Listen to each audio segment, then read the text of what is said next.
I tronchi, una volta segati, devono essere trasportati a valle. Indispensabile in questa operazione è il filo a carrucola o filo a sbalzo.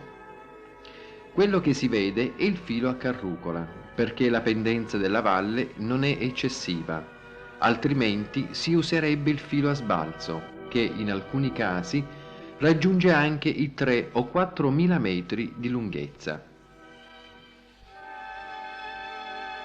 Ad un robusto albero viene attorcigliato il filo di acciaio, al quale si aggancia un argano che serve per tendere il filo. Per sistemare definitivamente il filo vengono inseriti dei cuni tra il tronco e il filo di acciaio.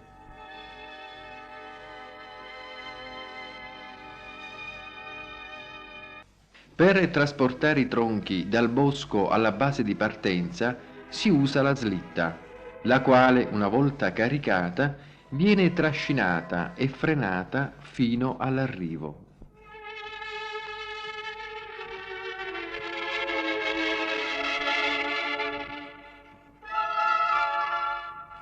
I tronchi vengono inseriti in un anello di filo di ferro appeso ad una carrucola.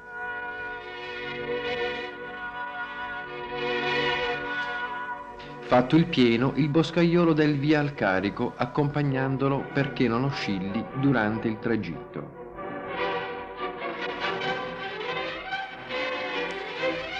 Il carico scorre veloce sino all'arrivo.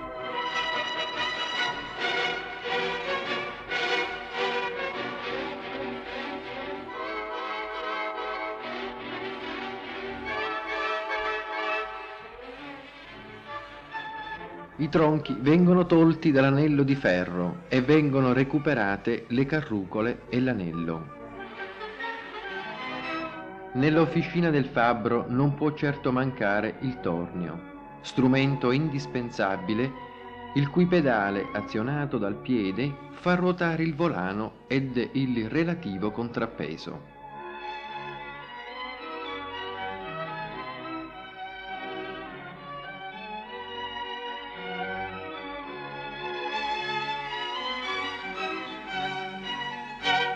Con abile lavoro delle mani, aiutato dai più elementari attrezzi, il fabbro costruisce la ruota di una carrucola che sarà utilizzata per il trasporto del legno.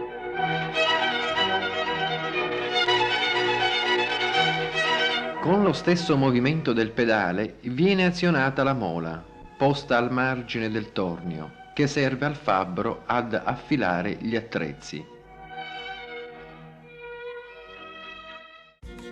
Grazie per aver guardato questo video. Continua a seguirci sul nostro canale.